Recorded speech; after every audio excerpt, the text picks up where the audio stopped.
Amén, Dios los bendiga. Bienvenidos a la casa del Señor, ¿sí? Abrimos nuestras Biblias en Levítico capítulo 4, nos toca en el día de hoy. Venimos viendo este precioso libro, este libro de la santidad, este libro que, como vimos en la primera predicación, nos vuelve a la comunión, ¿verdad? Porque Génesis nos habló de la caída del hombre, Éxodo nos habló del rescate del hombre, ¿sí? Y Levítico nos va a hablar de la comunión del hombre para con Dios, ¿no? Cómo Dios viene a través de todo un proceso guiándonos, ¿no? Y vimos que lo primero que el hombre se presenta es a través del holocausto, que simboliza el sacrificio de Cristo como el todo consagrado, ¿cierto? Era el todo quemado y nos habla justamente de la sustitución, nos habla de que Jesucristo ocupó nuestro lugar. Después vimos la segunda ofrenda, que fue la ofrenda vegetal, ¿cierto? La ofrenda de granos, la oblación, que nos hablaba de la naturaleza impecable del Señor Jesucristo, como Él fue lleno de aceite, amasado con aceite, fue exprimido absolutamente como flor de harina, es decir, una harina absolutamente refinada. Después vimos las ofrendas de paz, ¿cierto? Ya una vez que el hombre está limpiado de su pecado a través de el sacrificio perfecto de Jesucristo, el hombre se podía acercar a Dios a través de un sacrificio de paz que simbolizaba la comunión, ¿cierto? Allí se hablaba de la comunión del que traía por acción de gracias una ofrenda, un sacrificio, y participaba, una parte era de Dios exclusiva, ya sea lo ofrecido en el templo o lo que se comía en casa, siempre las entrañas, siempre lo más íntimo, siempre lo especial era de Dios. Dios había prohibido comer determinadas cosas del animal porque eso era de Dios, en cualquier ámbito que nosotros estuviéramos. Vimos también que una parte la comía, cierto, el sacerdote, otra parte la comía el que traía esta ofrenda. Y como muchas veces se traía, por ejemplo, un torito, es decir, un becerro o una oveja, etcétera, etcétera, se invitaba a los pobres porque era una comida comunitaria, lo que nosotros llamaríamos habitualmente aquí como iglesia local un social, ¿cierto? Donde todos compartimos. Y era un acto de gratitud por lo que Dios nos permite, la comunión con Dios, la comunión vertical, y la comunión horizontal, la comunión con los hermanos. Bien, y ahora pasamos de esas ofrendas, las tres primeras, a la ofrenda por el pecado puntualmente. Y aquí nos va a hablar de pecados específicos. En el holocausto era simplemente por la condición de necesitar un sustituto, digamos, como raza caída, como pecadores necesitamos un sustituto. Eso es el holocausto. Pero aquí en las ofrendas por el pecado ya va a entrar a hechos más puntuales. Y en el capítulo 5 nos va a dar ejemplos. Ahora nos va a presentar, digamos, cómo distintas personas con distintas responsabilidades, cuál es el sacrificio que tenían que presentar ante un determinado pecado, ¿cierto? Ante el conocimiento del pecado tenían que presentar distintas ofrendas. Bien, de eso va a hablar el capítulo 4, versículo 1 de Levítico. Y habló el Señor, recuerda que tengo una versión que apenitas difiere nomás con la que usted tiene en sus manos, así que no se preocupe. Y habló el Señor a Moisés diciendo, habla a los hijos de Israel diciendo, cuando alguna persona pecare por yerro en alguno de los mandamientos del Señor sobre cosas que no se han de hacer y obrare contra alguno de ellos, versículo 3, si pecare el sacerdote ungido por razón de las culpas del pueblo, ofrecerá al Señor por su pecado que habrá cometido un becerro sin defecto para expiación. Vemos en primer lugar que todos los pecados que va a tratar aquí, comenzando por el sacerdote, ¿cierto? Por el sumo sacerdote en este caso. Fíjese cómo va desde la cabeza para abajo. Va a ir en orden, digamos, de responsabilidades. Primero el sumo sacerdote, aquel que era representante del pueblo ante Dios. Primeramente por la cabeza allí de la nación, en este caso el sumo sacerdote. Pero lo particular de este pasaje, de este capítulo, es que tiene que ver con pecados de ignorancia. Pecados por yerro es la palabra que dice allí, es decir, ignorancia. Yo no sabía, yo no supe, yo no me di cuenta, no fue adrede, no fue a propósito, sin embargo Dios dice es pecado igual. Porque aunque uno no tenga conciencia del pecado, el pecado está. Por ejemplo, un niño ya sea en el vientre de su madre o un niño hasta una determinada edad, no tiene conciencia del pecado, ¿verdad que no? Él no es consciente que es pecador. La pregunta ¿es pecador sin embargo? Amén. Es pecador pero por ignorancia, no es consciente, ignora su condición natural delante de Dios, ¿sí? Así a veces nosotros, o así a veces un israelita, ¿cierto?, cometía un pecado pero no era consciente de lo que estaba haciendo, no sabía, no había entendido por no conocer la ley. Fíjese toda la reglamentación que hay aquí, ¿no? En total, en el Antiguo Testamento tiene 613 mandamientos, y algunos se habrá preguntado, ¿cuál era el 518? Me acuerdo, dice, hasta el 319 nada más. Era realmente un sinnúmero de mandamientos, ¿cierto? 613, que cómo acordarse de todos. Entonces, es lógico, es normal que uno no sepa la ley. Nos pasa hoy aquí como nación, ¿cierto? Como ciudadano, uno por ahí comete una infracción, viene alguien y dice, eso es una infracción porque en el artículo no sé cuánto de la ley, no sé cuánto, en el inciso no sé cuánto, dice, qué sé yo si existe esa ley. Bueno, el asunto es que la hemos infringido y ahora estamos mal delante de la ley. Y si yo digo, en verdad yo no conocía esa ley, eso no es excusa para no cumplirla. Porque se supone que todo ciudadano debe conocer la ley. O sea que marche preso, nadie puede invocar, usted sabe que esto es una ley, no es broma lo que estoy diciendo. Nadie puede invocar, yo desconocía la ley, porque es deber de cada ciudadano conocer la ley. Uno sabe que en la práctica eso sí es imposible, ¿cierto? Pero la ley dice que nadie puede invocar, desconocía la ley. Delante de Dios las personas podían cometer errores, podían cometer pecados, sin embargo, había una solución para los pecados de yerro, para los pecados de error, de ignorancia, ¿cierto? Pero siguen siendo pecado, sigue estando allí el problema, sigue estando allí la culpa.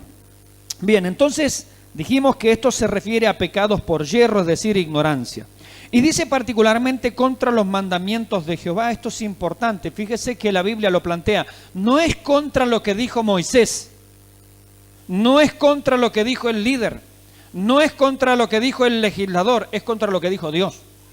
¿Recuerda el hijo pródigo? El hijo pródigo cuando va a volver a la casa dice, he pecado contra el cielo, porque siempre el pecado en primer lugar es una ofensa a Dios. Dice, he pecado contra el cielo y contra mi padre, en ese caso, en aquella parábola, no contra su propio papá. Pero él lo plantea de una manera correcta, bueno, dicho por los labios del Señor, ¿no? Si él no dice lo correcto, ¿quién lo dirá? Así es que todo pecado, toda transgresión, todo cruzar el límite, eso es una transgresión. Hay una línea demarcada, hay allí una cerca, hay un límite, un lindero y uno lo traspasa, eso es una transgresión. Dice, yo cometí una transgresión, me pasé de la raya, diríamos nosotros, pero por ignorante no sabía que hasta aquí podía llegar. Entonces todo pecado, ¿cierto? Todo infringimiento es contra Dios. Es una transgresión de la ley. En 1 de Juan, capítulo 3, versículo 4, dice allí el apóstol, todo aquel que comete pecado infringe también la ley, porque el pecado es infracción de la ley. Entonces, una definición de Juan, según Juan, ¿qué es el pecado? Una infracción de la ley, es decir, traspasar de la ley. La ley me pone un límite, me pone allí una marca. Yo paso sobre esa marca, me voy más allá y eso es una transgresión, es una infracción de la ley. Mire lo que dice en Miqueas capítulo 6, versículo 7. Habla allí de algunas cuestiones del pecado y dice, el pecado es de mi alma. Y esto tiene una importancia muy grande. Porque si el pecado es del alma, el cuerpo simplemente es el instrumento que obedece al alma. Es decir, a ver, ¿por qué mis manos robaron? Porque de mi corazón, de mis entrañas, de mi alma, desde adentro, como dice el Señor, yo terminé haciendo algo. Entonces el pecado anida en nuestro corazón. Hay una naturaleza pecaminosa, hay una naturaleza corrupta. De esto hablábamos hoy en la clase con los adolescentes en el discipulado. Tenemos una naturaleza, hablábamos de las tres fuentes de la tentación. El mundo, ¿cierto? Los deseos que hay en nosotros, nuestra propia carne, y también el diablo como tentador. Son las tres fuentes. Pero en este caso, bueno, Miqueas plantea en el capítulo 6, versículo 7, que el pecado es del alma. Entonces mi cuerpo termina siendo un instrumento del pecado. Mis manos robaron, no porque ellas se manejan solas, no, es porque el que está interiormente, ¿cierto?, la está gobernando. Simplemente obedece a mis impulsos, ¿no? En Proverbios capítulo 8, versículo 36, dice que arruina su alma el que peca. Entonces, ¿qué es lo que está arruinando? Algo que ya está arruinado, lo sigue corrompiendo, le sigue dando rienda suelta a aquello que ya está malo. Nuestra conciencia, ¿cierto?, está deteriorada por el pecado. Nuestra alma, nuestro ser interior, tenemos una naturaleza tendiente a hacer lo malo. Y nuestro cuerpo termina siendo justamente un instrumento del alma, un instrumento de nuestra concupiscencia, de nuestros malos deseos. El Señor dijo, ¿no?, que desde adentro del corazón salen los homicidios, las borracheras, bueno, toda clase de pecado, ¿no? Sale desde adentro, desde el alma, sale desde adentro del corazón. Pedro va a decir en su primera carta, capítulo 4, versículo 3, basta ya el tiempo pasado para hacer lo que agrada a los gentiles, andando en lascivia, malos pensamientos, concupiscencia, pasiones, etcétera, etcétera. O sea, que hubo un tiempo en el cual nuestro cuerpo obedecía a nuestra alma y nuestra alma era compadrona con el resto de la sociedad. Por eso Pedro dice allí, basta ya el tiempo pasado para hacer lo que le agrada al mundo, lo que le agrada a los gentiles. Donde va la manada, voy yo, iba yo, hacía esto y aquello. ¿Y por qué? Y porque mis amigotes también lo hacían, porque mis amigas lo hacían, porque todo el mundo lo hace. ¿Y por qué nosotros no lo vamos a hacer? El problema es cuando esa mentalidad persiste o penetra, ¿cierto?, la iglesia. Y la iglesia comienza, al límite que Dios ha puesto, correrlo cada vez más lejos. Y en realidad estamos robando terreno, no estamos usurpando, pues estamos corriendo la cerca cada vez más allá. Y antes, que eran cosas que no eran habituales o normales verlas en las iglesias, hoy las comenzamos a ver como normales. Pero ¿qué está pasando? Hay un corrimiento de los límites que Dios nos ha puesto. Y Pedro nos dice, baste ya el tiempo pasado para haber hecho eso. En el tiempo pasado anduvimos en el pecado. Mi cuerpo le dio rienda suelta a cuánto pecado andaba por allí dando vuelta, desde mis amigotes, desde lo que me invitaban. Listo, ya ese tiempo pasó. Aquel que está en Cristo, dice Pablo, nueva criatura es. Las cosas viejas pasaron ya. Todas son hechas nuevas. Dice Pablo también en Romanos 6, 12 y 13, ¿no? No reine el pecado en vuestro cuerpo mortal. Más adelante dice, ni tampoco presentéis vuestros miembros al pecado como instrumento de iniquidad. Es decir, mi alma no los debe presentar como instrumentos hacia el mal. Entonces, mi cuerpo, insisto, termina siendo un esclavo de mis pasiones, de mi vieja naturaleza. Entonces, hoy en Cristo Él nos ha dado el poder sobre el pecado. Mire, con la justificación fue quitada la culpa de mi pecado. Con la santificación ha sido quitado el poder del pecado en mi vida. Porque Cristo está en mí, porque el Espíritu Santo está en mí, Él me ha dado poder para vencer los viejos tentaciones, los viejos pecados, los vicios, etcétera, etcétera. No debemos conformarnos tampoco con lo que algunas personas dicen, bueno, pastor, yo soy así, ¿qué le vamos a hacer? Yo le invito a venir a Cristo, Él lo puede hacer de otra manera. Si alguno dice, yo no puedo vencer, pastor, este vicio, o este problema, o este pecado recurrente, o esta forma de hacer, yo le invito a venir a Cristo. Y si está en Cristo, le invito a orar en el Espíritu para obedecer a la voluntad de Dios, porque ya no somos esclavos del pecado, pues el pecado no se enseñorea de nosotros. Ya no tiene ese poder. Antes el pecado hacía con nosotros lo que quería. Éramos esclavos del pecado, pero ahora hemos sido libertados del poder del pecado. Y ahora lo que vivo en la carne, dice Pablo, ya no vivo yo, lo vive Cristo en mí. Por lo tanto, la vieja vida ha sido crucificada con sus pasiones y deseos. Fíjese cómo en el Antiguo Testamento se había dado una solución provisoria. Gloria al Señor, que vino Cristo. Y que ahora ya no es un acto ritual en el cual, bueno, ¿qué le vamos a hacer? Porque acá es pecado de yerro, es pecado de ignorancia. Bueno, pero ahora tenemos la luz verdadera que alumbra a todo hombre. Ya Jesucristo vino. No necesitamos estar en ignorancia, mis hermanos. Lámpara es a mis pies, tu palabra, lumbrera mi camino. Queremos andar sin errar, sin recurrir siempre y siempre recaer en lo mismo. Vengamos a la palabra de Dios. Vengamos al Señor Jesucristo, dejémonos guiar por Él. Él es la luz verdadera que alumbra a todo hombre, bendito sea su nombre. Entonces, ya mi cuerpo no debe ser un instrumento para la maldad, para la iniquidad, porque Jesucristo vive en mí. Mire, Matthew Henry dice que las tres características del pecado son, en primer lugar, actos externos y públicos. Es decir, un israelita no iba a traer acá una ofrenda por el pecado porque pensó mal, no. Aunque eso es pecado, ellos no lo traían por eso, ellos lo traían por algo puntual que yo me pasé de la raya. Decía que yo debía celebrar tal fecha, ni me acordé, no celebré tal fecha, me la pasé de largo. Y después un vecino me dice, hey, vecino, no lo vi en el templo, no lo vi allá en la ceremonia. No, no puede ser. Vino la conciencia del pecado. ¿Se da cuenta? Había pecado anteriormente, pero no era consciente, era ignorante. Ahora un vecino le dice, no lo vi en la fiesta del sábado allá en el tabernáculo. Estaba juntando leña, doble pecado, no debía juntar leña y tenía que estar allá en el servicio del tabernáculo. Vino el conocimiento, el pecado estaba igual. O había pensado algo. Entonces, dice Matthew Henry algo muy importante. El israelita traía su ofrenda o su sacrificio por el pecado, pero eran actos externos y públicos, no eran actos de la conciencia. De hecho, la carta a los hebreos dice que aquellos sacrificios, ya predicamos, ¿se acuerda la carta a los hebreos? Dice, no podían aspirar una limpia conciencia. No cambiaban la conciencia, cambiaban lo exterior. Entonces, alguien me vio que yo no fui a la fiesta, me dice, usted no fue a la fiesta, he pecado, traigo mi becerro, traigo mi oveja, traigo mi cabra, lo que sea. Ahora vamos a ver exactamente, depende de la persona y está solucionado el problema. Pero mi conciencia seguía igual. Por lo tanto, dice la escritora a los hebreos, era necesario repetir los mismos sacrificios vez tras vez, tras vez, tras vez. ¿Por qué? Porque no limpiaban la conciencia.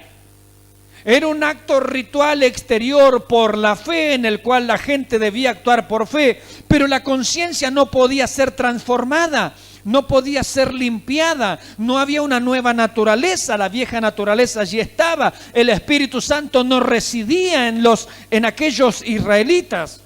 ¿Cuántos beneficios tenemos hoy por la gracia, mis hermanos? ¿Sabía usted que el Espíritu de Dios vive en usted? Él vive en usted.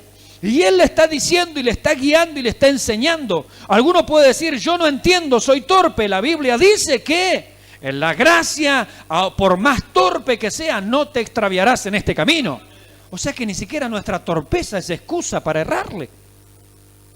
Tenemos la ayuda gloriosa del Espíritu de Dios viviendo en nosotros. Los israelitas no experimentaron nunca esto. La residencia del Espíritu Santo en el corazón de una persona es una obra que comenzó en el día del Pentecostés. Es decir, la iglesia la está recibiendo como bendición. ¿Usted sabía que el Espíritu de Dios nunca vivió en el corazón de Moisés? El Espíritu de Dios nunca vivió en el corazón de David. El Espíritu de Dios nunca vivió en el corazón de Jeremías, de Isaías, de ninguno de los santos y tremendos hombres y mujeres de Dios del Antiguo Testamento. Él no vivió en ellos. Él se manifestó en ellos. Él los usó, Él los tocó, Él pudo guiarlos o conducirlos, pero el Espíritu Santo nunca vivió en ellos. Mira al que tiene a su lado. Ahí adentro de esa persona vive el Espíritu Santo. No será Moisés, no será Débora, no será Jeremías, no será Isaías, no será David, pero en esa persona vive el Espíritu Santo. Mire qué tremendo privilegio que es la gracia. Por lo tanto, cuando la Biblia me contrasta la ley y la gracia, hermanos, hay una diferencia abismal. Es tremenda la diferencia que hay. Entonces aquí dice Matthew Henry, volviendo a este comentario, dice que estos pecados en particular eran actos externos y públicos. No eran cuestiones de conciencia, eran actos externos y públicos. Y en segundo lugar, eran cosas que no se debían hacer. O sea, había un mandamiento específico, por ejemplo, usted no tiene que juntar leña el sábado, y usted perdió la cuenta, no tenía un almanaque como tiene ahora uno, ¿cierto? No tenía el celular ahí que apenas lo abro, me dice qué día, qué fecha estoy, nada. Me olvidé que hoy era sábado y salí a juntar leña. Y un vecino me ve, usted está juntando leña el día sábado, listo. tiene que ir allá al tabernáculo y ofrecer un sacrificio por su pecado. Y en tercer lugar era por una ignorancia puntual, dice. Justamente, estas eran las características de estas ofrendas, ¿no? Actos externos y públicos, eran cosas que no se debían hacer y era por una ignorancia puntual. Y comienza este capítulo, ¿no?, hablando de el sacerdote. Versículo 2, habla a los hijos de Israel diciendo, cuando alguna persona pecare por yerro, ignorancia, en alguno de los mandamientos del Señor sobre las cosas que no se han de hacer y obrare contra alguno de ellos, versículo 3, y aquí comienza por la cabeza. Si pecare el sacerdote ungido por razón de las culpas del pueblo, ofrecerá al Señor por su pecado que habrá cometido un becerro sin defecto para expiación. ¿Cuál es la ofrenda para el sumo sacerdote? Una tórtola, 2 palominos, una oveja. Comenzó por lo más caro, un becerro. Señor, es caro un becerro. No importa, porque a mayor luz, mayor responsabilidad, mis hermanos. Porque los pecados del liderazgo, si bien todos son pecados, pero afectan más. Tener un sacerdote en aquellos tiempos, por ejemplo, como Elí, era una desgracia para la nación. De hecho, un sumo sacerdote como Elí perdió el arca y el hombre cayó muerto de espaldas. Y los hijos que eran los sucesores de él, hipercorruptos. Gracias a Dios por los políticos que tenemos hoy, no al lado de los hijos de Elí. Eran hipercorruptos, totalmente perversos, depravados. Y eso eran los líderes de la nación. Esa era la gente que representaba al pueblo delante de Dios. Si así estaba el liderazgo, ¿cómo estaría el pueblo? ¿No? Entonces, fíjese que Dios comienza acá por la cabeza, por el sumo sacerdote. En Hebreos capítulo 7, versículo 28, dice que la ley constituye sumos sacerdotes a débiles hombres. Mire, yo no estoy criticando a todos los sumos sacerdotes, sin duda han habido hombres extraordinarios, excelentes, no estamos haciendo una crítica a todos, pero la Biblia dice y reconoce esto, que la ley constituye sumos sacerdotes a débiles hombres. Todos fueron débiles, todos erraron, todos pecaron, todos tuvieron que ofrecer sacrificios por sí mismos. Todos en algún momento tuvieron que presentarse delante de Dios y reconocer su pecaminosidad. Eso constituía la ley, pero gloria al Señor que ahora en la gracia tenemos un sumo sacerdote que permanece para siempre, a Jesús, el Hijo de Dios que traspasó los cielos. Como dice el Salmo 110, ¿no? Tú eres sacerdote para siempre. Bendito sea el Señor. Y con una sola ofrenda, dice que hizo perfectos a los santificados, los dejó aptos para entrar en la presencia del Señor. Aquellos eran hombres sacerdotes débiles. Tal vez algunos buenos hombres, pero débiles. Al fin y al cabo, débiles. Como dice la palabra del Señor, no, tú te acuerdas de que somos polvo. Te acuerdas de que somos polvo, porque ¿qué somos? Polvo. Muchos se han preguntado, ¿por qué Dios fue tan severo con Moisés? Mire que el pueblo pecó, Mire que el pueblo ese le sacaba canas verdes, rosas, celestes. Yo creo que tiene un arco iris en la cabeza, Moisés. No, canas de todos colores le sacó el pueblo. Sin embargo, Moisés se equivoca una vez, en vez de hablarle a la roca, le pega con un palo y Dios le dijo, tú no entras a la tierra prometida. Fue severísimo Dios. O sea, a la primera que comete, y muchos se han preguntado, ¿por qué Dios actuó tan duro? Y dice que Moisés después le pidió más de alguna vez, Señor, quiero entrar a la tierra prometida. No entres, ni me vuelvas a hablar del tema. Así, o sea, lo cortó de una con sus aspiraciones. Te voy a dejar mirar la tierra prometida, pero tú no pondrás un pie en la tierra prometida. Y uno dice, qué tremendo de severo que fue el Señor. Y alguien respondió justamente que a mayor luz, mayor responsabilidad. Moisés había hablado con Dios cara a cara. Moisés tenía un conocimiento de Dios extraordinario, increíble. Él tenía las órdenes precisas de Dios. Un hombre al cual Dios le revelaba su voluntad, pero al pie de la letra, tal que hasta hoy la tenemos así escrita. Y el Señor dijo, el cielo y la tierra pasará, pero mi palabra no pasará. Ni una jota, ni una tilde de la ley. Y la ley fue escrita por Moisés. No caerá nada a tierra. O sea, tal es el grado de hombre de Dios que era Moisés. Pero sin embargo, cuando Moisés se equivoca, Dios actúa drásticamente con él. es duro. Y aquí el tema del pecado, de los pecados estos por yerro, por ignorancia, comienza justamente por el sumo sacerdote. Y dice que si el sumo sacerdote yerra según el pecado del pueblo, es decir, de ignorancia, ¿puede un sacerdote ser ignorante? Claro que lo puede ser. ¿Puede ser ignorante un sacerdote? Amén. La historia de la Biblia nos habla de muchos sumos sacerdotes que fueron tremendamente ignorantes y algunos hasta impíos. No solo ignorantes, porque uno puede ser ignorante, pero una cosa es ser ignorante, otra cosa es ser impíos. Hubieron ignorantes y hubieron impíos también. Y entonces el sumo sacerdote no estaba exento justamente de cometer pecados. Sin embargo, la Biblia dice que de los labios del sacerdote el pueblo buscará la ley, en el libro del profeta Oseas. O sea, era el hombre que tenía que conocer la ley. Sus palabras tenían que destilar Biblia, destilar escritura. Cuando él hablaba era Dios hablando. Sin embargo, podía llegar a ser ignorante. ¿Y quién no? ¿Acaso alguno de nosotros se siente competente, capaz por sus propios medios de hacer todo lo que Dios dice? ¿Alguno recuerda todo lo que la Biblia dice? ¿Verdad que no? Bien, entonces hay muchas cosas que a veces ignoramos. Bueno, esto pasaba con el sacerdote, ¿no? ¿Y qué tenía que presentar? Lo más caro, un becerro. No era una oveja, no era una cabra, no eran dos tórtolas o dos palominos, es decir, dos pichones de palomas. No. Lo más caro. Señor, me equivoqué. ¿Qué traigo? Soy el sumo sacerdote. Vos me traes un becerro. Porque vos tenés otro grado de responsabilidad.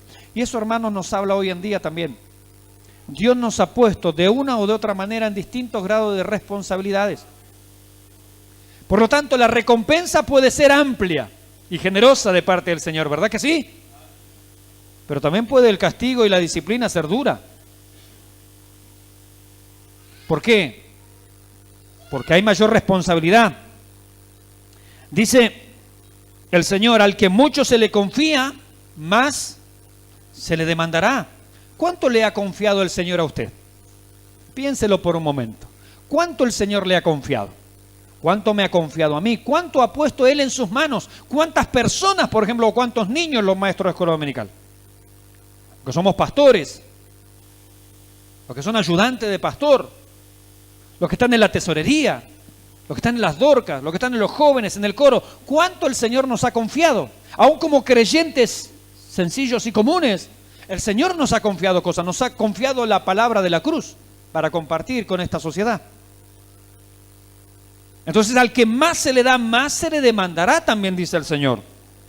Con razón, dice Samuel Pérez Millo, no que si la teología nos está calentando la cabeza, pero no nos está calentando el corazón, estamos perdiendo el tiempo. No solamente estamos perdiendo el tiempo, estamos añadiendo pecado. Porque el que sabe hacer lo bueno y no lo hace, le es pecado. Pecado de omisión. Saber hacer las cosas. En esta iglesia, para la gloria del Señor, la semana que viene cumplimos 14 años. ¿Cuántos estudios bíblicos hemos dado?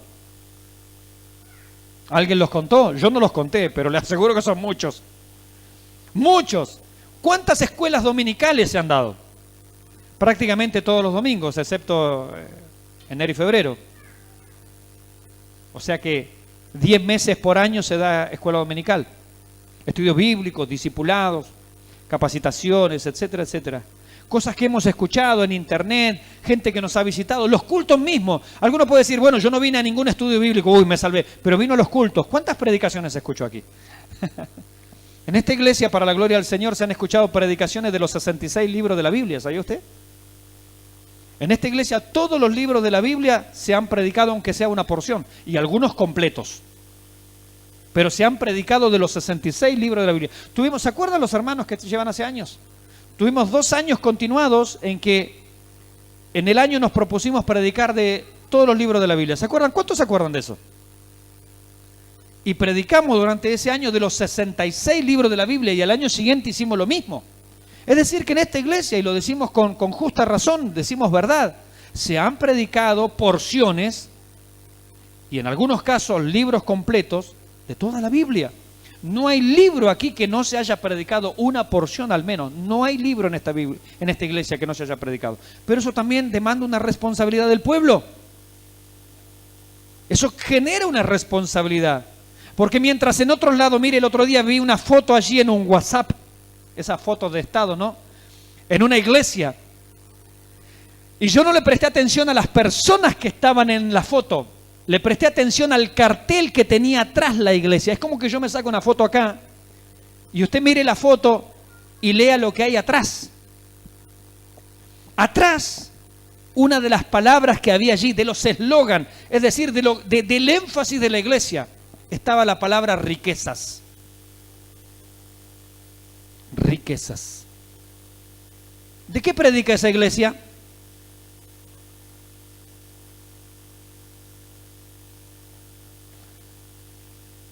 Dijo estos días un economista, dice, los políticos tienen manos porosas, siempre se pierde alguno. Hoy en día hay pastores que tienen manos porosas, se están perdiendo algunos dinerillos por ahí en los poros, son poros muy grandes. Con énfasis en esas cosas, hermanos. Bueno, al Señor también le darán cuenta, ¿no? Bien. Dice Santiago también, no os hagáis maestros muchos de vosotros sabiendo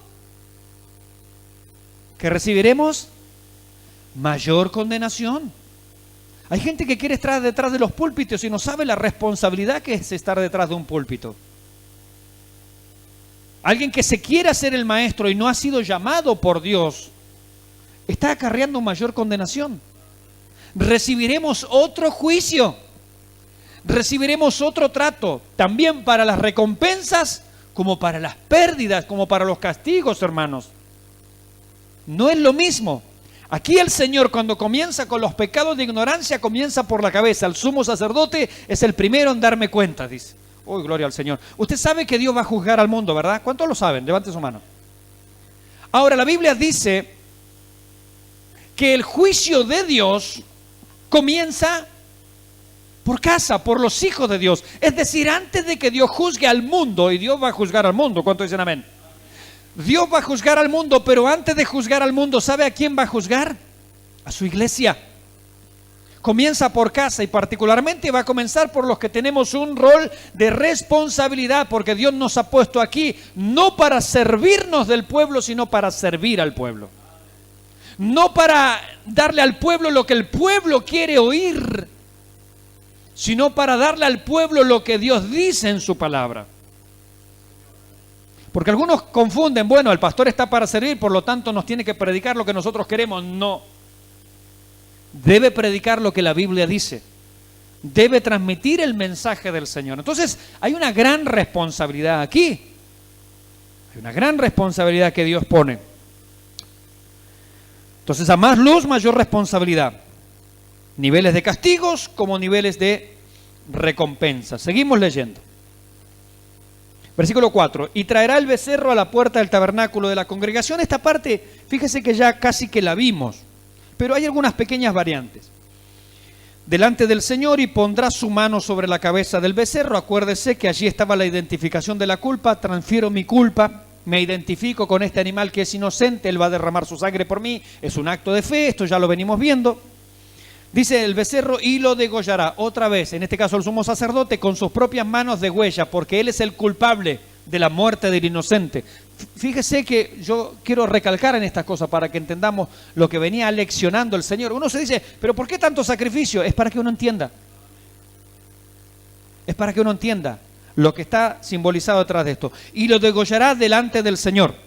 Versículo 5, y el sacerdote ungido, es decir, el sumo sacerdote, tomará de la sangre del becerro, acá vienen algunas variantes, y la traerá al tabernáculo de la congregación. Esto no había pasado antes.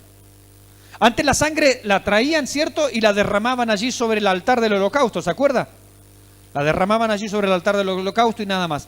Ahora, por primera vez en la ofrenda por el pecado, en el sacrificio por el pecado, una parte va a ser derramada sí en el altar, pero una parte va a ser introducida al mismo tabernáculo, a la misma cabaña. Va a ser introducida, y esto no lo habíamos visto hasta ahora. Dice, versículo 5, y la traerá al tabernáculo de la congregación. Versículo 6, y mojará el sacerdote su dedo en la sangre, meterá allí su dedo en la sangre, y rociará, como salpicando, de aquella sangre, ¿cuántas veces? 7 veces delante del Señor hacia el velo del santuario. No abría el velo. No, eso no se podía hacer. Estando el velo cerrado, y usted sabe que detrás de ese velo, detrás de esa cortina, ¿qué estaba? El arca del pacto, ¿sí? Entonces está el velo cerrado, pero delante de ese velo había un mueble así como esto, que también tenía fueguito, y allí se ponía el incienso, las especias aromáticas, ¿sí? Bien, y dice que rociaba hacia el velo, salpicaba con la sangre, y lo hacía 7 veces. Esto de salpicar con la sangre, mis hermanos, nos va a hablar, en primer lugar, que la sangre es rociada hacia el lugar del velo, es decir, hacia la presencia santísima de Dios. Es la sangre lo que hace expiación, es la sangre la que limpia. ¿Por qué 7 veces? Porque 7 veces es número de algo completo, de plenitud. Por lo tanto, lo que me estaba figurando, lo que quería figurar allí la lección, la enseñanza espiritual en este acto físico, en este ritual, era que la sangre de Jesucristo podía satisfacer toda la culpa y podía limpiar todo el pecado. Era rociado hacia la santidad de Dios. El inocente, allí su sangre es rociada a ese lugar. 7 veces porque habla de una limpieza total, profunda. Aquello era provisorio, pero cuando vino Jesucristo, ¿qué pasó? Con un solo sacrificio, con el derramamiento de su sangre, hizo perfectos a los santificados. Una sola vez y para siempre, gloria al nombre del Señor. Y rociará de aquella sangre 7 veces delante del Señor hacia el velo del santuario. Y versículo 7, y el sacerdote pondrá de esa sangre sobre los cuernos, es decir, había unas puntas acá en este mueble, sobre el altar del incienso, esto tampoco había aparecido antes, del incienso aromático, que está en el tabernáculo de la congregación delante del Señor. ¿Por qué ponían sangre allí? Untaban con sangre. Porque el altar del incienso allí, donde subía esta fragancia, representa las oraciones, representa aquello que se eleva como olor fragante delante del Señor. Esas oraciones son fragantes únicamente por la limpieza de la sangre del Cordero. Entonces, en las 4 esquinas, totalmente cubierto allí, totalmente rodeado, mis oraciones son aceptables delante del Señor porque la sangre de Jesucristo me ha limpiado. Hay todo, fíjese, todo un simbolismo en estas cosas. Esto no había pasado en otros sacrificios. Venía allí, rociaba hacia el velo, tocaba con sus dedos allí las puntas, los cuernos del altar del incienso, versículo 7. Entonces las oraciones ahora son aceptables nuevamente delante del Señor, aunque había pecado, y el pecado usted sabe que corta la comunión, ¿sí o no? ¿Cierto que por el pecado se pierde la salvación? No, por el pecado se pierde la comunión, se pierde la comunión. Hablábamos hoy con los alumnos de el discipulado de adolescentes allí, que un padre puede estar enojado con su hijo, puede hasta inclusive tenerlo castigado, pero ¿sabe qué? Sigue siendo hijo. Puede mandarlo a la pieza sin comer, puede haberle dado un chancletazo loco, pero sigue siendo hijo. El hijo puede salir enojado, dio un portazo y se fue, no sé, para el patio, se fue afuera, se sentó ahí, sigue siendo hijo. Se puede ir de viaje, no enojado, pensemos, se va de viaje, sale del país, sigue siendo hijo. Es decir, no hay modo, no hay manera de que deje de ser hijo. Puede estar la comunión cortada y eso quita y priva beneficios. Yo le decía a mi hija, si estoy enojado con vos, no me pidas dinero porque estoy enojado. ¿Cierto? Se pierden beneficios. Ahora, si hizo bien las tareas, si hizo esto, aquello bien y esto sacó buenas notas, bueno, puede pedir algo y uno gustosamente va a acceder. Entonces, el pecado lo que hace es cortar la comunión, pero no corta la filiación. Nuestro Padre Celestial sigue siendo nuestro Padre, aunque a veces tenga que disciplinarnos por nuestra porfía.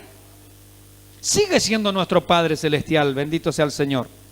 Y el sacerdote, versículo 7, pondrá esa sangre sobre los cuernos del altar del incienso aromático que está en el tabernáculo de la congregación delante del Señor. Y echará toda la sangre del becerro, o sea, lo que sobró, al pie. Otra vez vuelve afuera y lo echa allí en el altar del holocausto que está a la puerta del tabernáculo de la reunión, de la congregación. Versículo 8, y tomará del becerro para la expiación toda la grosura. Otra vez, esto ya lo vimos. Tomará la grosura, o sea, es decir, la grasita, la grosura que cubre los intestinos y toda la grosura que está sobre las entrañas, riñones, ¿cierto? Hígado, qué sé yo, pulmones, no sé, los 2 riñones y la grosura que está sobre ellos y la que está sobre los ijares, es decir, sobre lo que sería el vacío, ¿cierto? La tapa de asado, con los riñones quitará la grosura de sobre el hígado, versículo 10, de la manera que se quita del buey del sacrificio de paz, y el sacerdote lo hará arder sobre el altar del holocausto. Aquí se parece a lo anterior, ¿sí? Esto ya lo vimos. Versículo 11, y la piel del becerro y toda su carne con su cabeza y sus piernas, sus intestinos, hasta ahí todo eso se comía, ¿se acuerdan? En la ofrenda anterior esto lo comían, ahora fíjese que no. Hizo arder las entrañas, pero la piel del becerro, toda su carne con su cabeza, sus piernas, sus intestinos, que eran quemados en el holocausto, ¿se acuerdan? Porque era el todo quemado. En este caso no. Dice que, en fin, todo el becerro sacará fuera del campamento, a un lugar limpio, se vaya lejos, donde se echan las cenizas. Lugar limpio, dice. Pero donde se echan las cenizas, lejos, fuera del campamento. Y lo quemarán al fuego sobre la leña. En donde se echan las cenizas será quemado. ¿Sabe qué está simbolizando esto? Esta era una ofrenda por el pecado.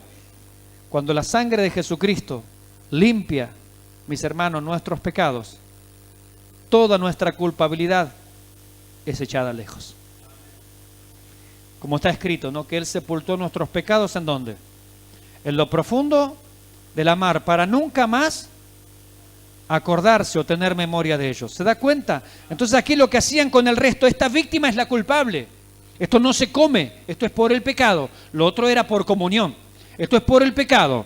Una parte de la sangre fue allá adentro, se roció 7 veces hacia el velo, se tocaron las puntitas, los cuernos del altar del incienso para que la comunión, las oraciones sean contestadas, tenga de nuevo la transitoriedad, ¿cierto? Sin impedimento, nuestra oración, nuestra comunión con el Señor. Pero lo que quedó del animal, las entrañas esas sí se quemaron para Dios, y el resto del animal se lo lleva allá lejos, fuera del campamento, a un lugar limpio, a un lugar apartado, y allá se quema absolutamente todo. ¿Qué queda de esos? Cenizas. ¿Qué quedó de nuestro pecado pagado por el sacrificio de Cristo Jesús? Nada. No hay memoria. No queda nada. Todo se consume. El sacrificio de Jesucristo, acuérdese que el escritor a los Hebreos también habló de esto. Dice que Jesucristo por esto mismo padeció fuera de la puerta, es decir, fuera del campamento. Y allá fue ofrenda por el pecado, para morir por todos. ¿Y qué queda del recuerdo de nuestros pecados? Nada. Cuando venga la glorificación, ¿qué recuerdo habrá aún de este cuerpo pecaminoso, este envase que está todavía corruptible? ¿Qué quedará? Nada, porque será transformado en un cuerpo incorruptible de gloria. Podríamos decir, entre comillas, solo las cenizas quedarán aquí. Algunos se preocupan diciendo, no, pastor, o sea, cuando venga el Señor, ¿qué va a pasar con mi cuerpo? Porque, no sé, doné los órganos, y ¿dónde el Señor va a ir a buscar el riñón? Hermano, queda todo ceniza. Dios no necesita eso. No lo necesita. Imagínense cuántos creyentes fueron quemados en la hoguera por su fe. ¿Qué quedó de ellos? Cenizas. Nada más. Y si usted se muere de causas naturales, dentro de 20 años lo vamos a ver, ¿y qué hay? Cenizas, de todos modos se hizo ceniza. Dios no necesita nada de eso. Él le va a dar un cuerpo nuevo, un cuerpo glorificado, bendito sea el nombre del Señor. Estamos allí. En fin, todo el becerro será sacado fuera del campamento, un lugar limpio donde se echan las cenizas, y lo quemará el fuego sobre la leña en donde se echan las cenizas, será quemado allá, lejos. No hay más memoria de eso, no quedó más. ¿Sabe qué le pasó a mi carne? Quedó completamente quemada, no queda más nada. Un día de estos, la gloria del Señor, el fuego de Dios enciende este cuerpo, hermanos, y me convertiré en una bella mariposa celestial. Así que aguante esta oruga por ahora. Aguante este bicho canasto por unos días más. Gloria al Señor. Dice Matthew Henry, hablando de estas cosas, ¿no? Con esto la intención de la ofrenda y de la expiación llevada a cabo por ella era dirigida a la gloria de Dios, quien al haber sido deshonrado por el pecado, era así honrado por el sacrificio. El pecado había deshonrado a Dios, pero el sacrificio lo ha vindicado, le ha honrado nuevamente. Y ese sacrificio es el sacrificio del Cordero de Dios, de Jesucristo el Señor.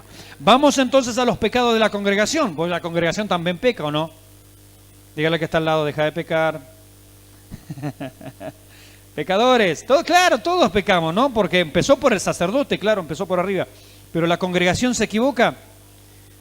Mire, no siempre la congregación, a veces decimos, bueno, algunos luchan mucho por la democracia, ¿no? Bueno, la gente ha elegido cada cosa, ¿no? Hemos elegido cada cosa nosotros la historia, ¿no? Bien. Entonces la voz del pueblo no es siempre la voz de Dios. El pueblo se equivoca, la democracia se equivoca. Israel se equivocó, Israel pidió rey y se equivocó, desagradó a Dios lo que habían hecho. Bien, versículo 13. Vamos a ver los problemas ahora del pueblo, los pecados del pueblo. Y si toda la congregación de Israel hubiere errado, ¿puede equivocarse todo el pueblo a la vez? Sí, tomaron una decisión y fue mal tomada. Por eso dice que en la multitud de consejeros hay sabiduría. Pero a veces habiendo multitud de consejeros, como en el caso de Josué, en relación a las gabaonitas, también fueron engañados. Y dice, y no consultaron a Jehová y se comieron el pan verde de los gabaonitas. Qué problema, ¿no? Bien, y si toda la congregación de Israel hubiera errado y el asunto estuviera oculto, otra vez fíjese que estos son pecados de ignorancia, No es pecado a propósito, esto es ignorancia, error, no lo sabía.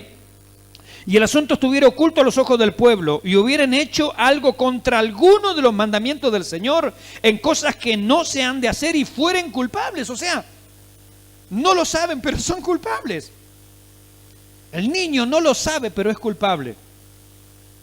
Por eso en la cruz del Calvario, cuando el Señor murió, dijo, perdónalos, porque no saben lo que hacen. Qué bondad la del Señor, nos tomó por ignorantes, cuando en realidad muchas cosas las hemos hecho adrede o no. Sin embargo, Él dice, Padre, tómalos por ignorantes. Como gente que no sabe, no entiende. Claro, por la dureza del corazón, por la influencia de Satanás, por la concupiscencia, por la naturaleza pecaminosa que tenemos, porque el mundo nos lleva y la manada va tras todo de ello. El Señor dijo, mira, Padre, no saben lo que hacen. Y que este sacrificio sea por estos ignorantes. Aleluya, que Él me consideró ignorante. ¿A alguno le ofende que Cristo lo haya considerado ignorante en la cruz? ¿Verdad que no? Gloria al Señor que Él me consideró un ignorante. Si Él me hubiera considerado un responsable a propósito, otro sería el cantar. Otra sería la historia. Muchos que estaban allí incluso dijeron, su sangre sea sobre nosotros y sobre nuestros hijos. En el año 70 Jerusalén fue destruida totalmente, arrasado el templo hasta los cimientos. Hasta el día de hoy no tienen templo. ¿Alguien quiere pecar a propósito? Por eso, qué bueno que fue el Señor al decir, perdónalos porque no saben, son ignorantes. Gracias, Señor, por tenerme por un ignorante. Gracias, muchas gracias, Señor. Me siento halagado de parte de Dios y honrado, y qué misericordia que Él me haya considerado un ignorante, porque entonces su sacrificio se puede aplicar a mi vida. Le dijo a los fariseos, porque decís, ves, por eso vuestro pecado permanece. Mas si decís, no vemos, pueden ser perdonados. No lo sabía, no lo supe, no lo entendí, no me di cuenta. Entonces puede ser perdonado. Ahora si usted dice, no, yo lo hago a propósito, ay, es otro cantar. Después vamos a hablar de eso porque en otra predicación va a hablar de eso. La congregación, versículo 13, versículo 14, luego que fuera entendido el pecado que ha cometido, la congregación ofrecerá un becerro por expiación y lo traerán delante del tabernáculo de la congregación. ¿Qué ofrecerá aquí? También un becerro. Porque es un becerro por toda la nación. En el primero también fue un becerro, sí, pero por una sola persona. El pecado del pueblo también implica un becerro, pero es por toda la nación. El otro era por una sola persona. O sea, básicamente el procedimiento es el mismo, es un pecado nacional.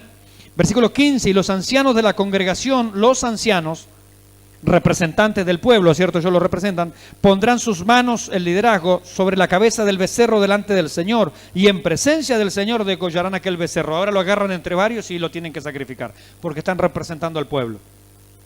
Aquí se representaba a todo el pueblo. La iglesia igualmente, mis hermanos, puede también pecar por ignorancia. La iglesia mejor es la que viene. no la pasada, no la presente, sino la futura. Mire, en Efesios 5:27 se habla de que el Señor va a presentarse una iglesia gloriosa. Pero dice va a presentarse, tiempo futuro. La iglesia gloriosa no es hoy. Esto, hermano, tenemos que entenderlo clarito. La iglesia gloriosa no fue la del pasado. La iglesia gloriosa es la que viene. Es una iglesia revestida de gloria, vestida con el sol de justicia, mis hermanos. Vestida con el lino fino, que es las acciones justas de los santos. La iglesia gloriosa es la iglesia que viene. La actual no es una iglesia gloriosa. ¿Sabe qué tiene la iglesia de hoy? Manchas y arrugas. ¿O no? La iglesia de hoy tiene manchas y arrugas. ¿Sabe cuál es el estado de la iglesia o la iglesia que asciende? Algunos dicen la iglesia que va a ascender es la iglesia gloriosa. Pero se equivocan. La iglesia que va a ascender es una iglesia con manchas y arrugas y Él la va a glorificar. La iglesia que asciende es una iglesia imperfecta, mis hermanos. Toda la congregación en el Antiguo Testamento se equivocó. La historia de la iglesia nos dice que la iglesia se ha equivocado muchas veces. Y lamentablemente nos equivocaremos. Individualmente, grupalmente, a veces tomamos decisiones que son incorrectas. Pecamos contra alguno de los mandamientos del Señor. La iglesia que va a ascender es una iglesia común y corriente, pero que Él la va a glorificar. Él va a transformar el cuerpo de nuestra humillación y lo va a revestir de gloria. Él lo va a hacer. No somos nosotros. Hay gente que se angustia mucho con esto. Dice, no, el Señor viene a buscar una iglesia sin mancha, ni arruga, ni cosas semejantes. No lo va a lograr nunca, ¿eh? Si va por ese camino, no lo va a lograr nunca. La iglesia que el Señor viene a buscar es aquella que Él compró a precio de sangre, punto. Pero es una iglesia que mientras esté aquí abajo es imperfecta. Arriba va a ser glorificada, arriba va a ser vestida de lino fino. Arriba va a ser una iglesia sin mancha, ni arruga, ni cosa semejante. En Hebreos 10:14 justamente lo anunciábamos hoy. Cristo con una sola ofrenda hizo perfecto, ¿para cuándo? Para siempre a los santificados. Nos dejó aptos para ascender, aptos para su presencia. Lo que necesitamos simplemente es que nuestro cuerpo sea transformado, nada más. Mientras estemos aquí abajo y estemos en este envase, siempre va a haber algo que nosotros. Mire, por el solo hecho de que usted tenga carne y sangre, carne y hueso, usted no puede ir al cielo. ¿Verdad que no? Porque la carne y la sangre no heredarán el reino de Dios. Su cuerpo y mi cuerpo, para entrar en la presencia del Señor, tiene que ser revestido de gloria. O sea que mientras yo esté en este envase, no puedo. Pero cuando Él lo transforme, a Él se quitará todo impedimento. Listo, entonces se hace todo por la nación. Y el sacerdote ungido, versículo 16, otra vez, meterá de la sangre del becerro en el tabernáculo de la congregación y mojará al sacerdote su dedo en la misma sangre y rozará 7 veces delante del Señor hacia el velo. Versículo 18, y de aquella sangre pondrá sobre los cuernos del altar que está delante del Señor en el tabernáculo de la congregación y derramará la sangre al pie del altar del holocausto afuera, que está a la puerta del tabernáculo de congregación. Versículo 19, y le quitará toda la grosura, lo hará arder sobre el altar. Versículo 20, y hará aquel becerro como hizo con el becerro de la expiación, lo mismo hará de él, así hará el sacerdote expiación por ellos y obtendrá el perdón. Era perdonado, versículo 20. Y sacará el becerro, versículo 21, fuera del campamento y lo quemará como quemó el primer becerro, expiaciones por la congregación. Básicamente el mismo procedimiento. Versículo 22, ahora ¿con quién seguimos? Seguimos por el líder. Primero el sumo sacerdote, después por toda la nación, ahora por líderes en particular. Versículo 22, y cuando pecare el príncipe e hiciere por yerro algo contra alguno de todos los mandamientos del Señor su Dios sobre cosas que no se han de hacer y pecare, luego que le fuere conocido, claro, si no sabe cómo va a ofrecer, no, tiene que saber lo que hizo, tiene que entender, ser consciente de su pecaminosidad. Luego que fuere conocido su pecado que ha cometido, presentará por su ofrenda un macho cabrío sin defecto. Está bajando la categoría, ¿vio? Ahora es un macho de las cabras. Claro, porque es un líder. Básicamente lo mismo con pequeña diferencia. Y pondrá su mano sobre la cabeza del macho cabrío y lo degollará en el lugar donde se degüella el holocausto delante del Señor.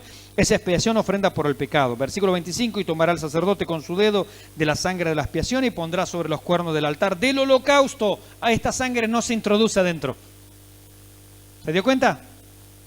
En el otro era hasta el altar del incienso, allá adentro. Este no. En el mismo holocausto también habían cuernitos allí en la parrilla de afuera y ahí se mojaba también eso. ¿Por qué no se entra adentro? Porque Él es parte del pueblo y con el pueblo ya entró a la comunión. Por eso ahora no es necesario repetir todo allá adentro, porque Él es parte del pueblo. Al hacerlo por el pueblo, Él está como parte del pueblo. Hace ahora lo personal nada más. Y tomará el sacerdote con su dedo sobre el altar del holocausto y derramará la sangre al pie del altar del holocausto. Versículo 26, y quemará toda la grosura sobre el altar como la grosura del sacrificio de paz. Así hará el sacerdote por expiación por su ofrenda, por su pecado, y tendrá perdón. Ahora, el ciudadano común, por último. Fíjese cómo vinimos: el sumo sacerdote, el pueblo en general, el líder, y ahora el ciudadano común, aquel don Juan de los Palotes que andaba por allí. Y si alguna persona del pueblo, no importa, un anónimo allí, un tal Gaspar, pobre Gaspar, la tenemos con él últimamente. Si alguna persona del pueblo de la tierra pecare por yerro, haciendo algo contra alguno de los mandamientos del Señor, en todas las cosas que no se han de hacer, y así se hiciere culpable, luego que se le diera a conocer su pecado que cometió, traerá por su ofrenda una hembra de las cabras, una cabra sin defecto por su pecado que ha cometido, y pondrá su mano sobre la cabeza de expiación, la degollará en el lugar del holocausto. Luego con su dedo el sacerdote tomará de la sangre y la pondrá sobre los cuernos del altar del holocausto, allá afuera, no entra dentro, y derramará toda la sangre al pie del altar, y le quitará toda la grosura, de la manera que fue quitada la grosura al sacrificio de paz, y el sacerdote la hará arder sobre el altar en olor grato al Señor. Así hará el sacerdote expiación por él y será perdonado. Versículo 32, y si trajera cordero por su ofrenda por el pecado, hembra sin defecto traerá. Entonces, esta persona, el ciudadano común, podía traer tanto una cabra o una oveja. O sea, siempre en menor categoría, cierto, va bajando todo. Acá no lo dice, pero más adelante va a decir, aún las personas muy, muy pobres podían traer para expiación 2 tórtolas, 2 palomas, o 2 palominos, es decir, 2 pollos. Y aún dice, si es muy, pero muy pobre, o sea, ya es un croto mal, podía traer digamos, pan amasado, tortas amasadas, pero sin aceite, no se le ponía aceite, era simplemente harina, digamos, porque ese ya era demasiado pobre. Bueno, podría haber sido una persona que, no sé, no tenía ningún recurso, estaba, no sé, con alguna parálisis, no es capaz de agarrar 2 pollos en un nido. Bueno, fíjese que el Señor va a llegar, mire, no hay manera de que una persona, si quiere ponerse en comunión con Dios, no lo pueda hacer. Hermanos, la gente que se pierde es porque no quiere venir a los pies del Señor Jesucristo, entendámoslo. La Biblia dice, Dios no quiere que ninguno perezca, sino que todos procedan al arrepentimiento. Entonces Dios, mire, ¿qué más amplio puede ser? Acá no lo dice eso, pero más adelante lo va a decir. Señor, no tengo para una cabra, no tengo para una oveja, soy un ciudadano común. Bueno, tráete 2 palomas. No tengo para 2 palomas, tráete 2 pollos. No tengo ni para 2 pollos, Señor, tráete un poco de harina, pero sin aceite. O sea, ¿cuál sería la excusa? ¿Dios acaso podríamos tildarlo como hacen en el hipercalvinismo? Decir, bueno, no, Dios, solo los elegidos y los demás se vayan para el infierno. No. Dios predestinó a unos para el cielo y a los otros simplemente los pasó por alto, así que se vayan al infierno. No, es una mentira del diablo. Por más que la enseñen en algunas iglesias, no es verdad. Aún en el Antiguo Testamento, que nos parece mucho más severa la ley, a la luz del Nuevo es más severo, ¿cierto? Pero fíjense todas las chances que le daba. O sea, ¿quién quedaba excluido de volver a tener comunión con Dios por su pecado? Nadie. Nadie. Todo aquel que tuviera conciencia del pecado venía y se presentaba delante del Señor. Y podía ser perdonado y se hacía expiación y el sacrificio lo alcanzaba también a él. ¿Qué persona hay en este mundo que pecado haya cometido que la sangre de Jesucristo no pueda limpiarle, hermanos? No hay nadie. Absolutamente nadie. Ya vamos finalizando.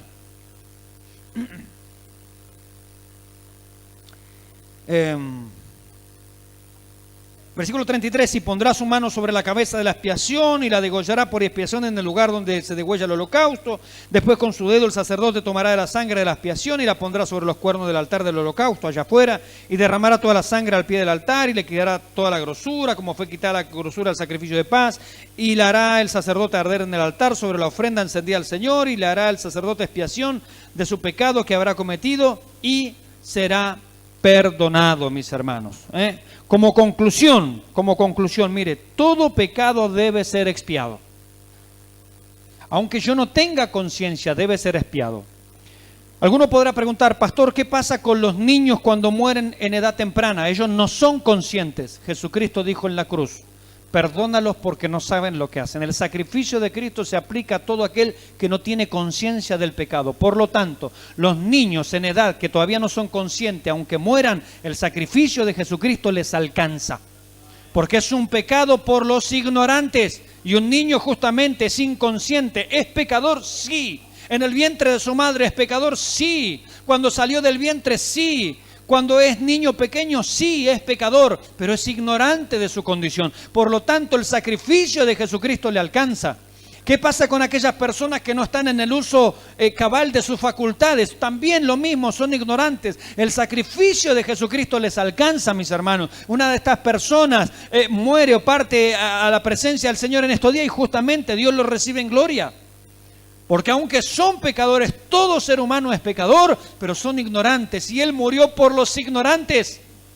Él murió por los inconscientes de su estado pecaminoso. Alguno podría decir, ¿y qué culpa tengo yo que ese Adán haya pecado? Pero es que Él hizo provisión para tu problema y para mi problema. Aún desde el vientre de nuestra madre, desde el momento de la concepción, hay provisión, mis hermanos. Hay suficiente gracia para salvar nuestras vidas. Y cuando llegamos a adultos, bueno, ahí tenemos que acudir. Fíjense que es amplia la posibilidad que el Señor nos da. Si era así de amplia en el Antiguo Testamento, hoy que por un solo sacrificio podemos ser limpiados eternamente y para siempre y no volver cada año con cordero, tras paloma, tras aquello, tras lo otro. Hermanos, con un solo sacrificio. Bendito sea el nombre del Señor. Todo pecado debe ser expiado. Segundo, solo con sangre inocente, mis hermanos. En todas las dispensaciones, desde que el mundo es mundo, siempre la redención, siempre la limpieza del pecado fue hecha por derramamiento de sangre inocente. ¿Y qué más inocente que la sangre del Hijo de Dios? Aquí son igualados ricos, pobres, clérigos, laicos. Todos mis hermanos delante del Señor se presentan como pecadores y Él les da la chance a todo aquel que se reconoce pecador. Bendito sea el nombre del Señor. Le damos gracias.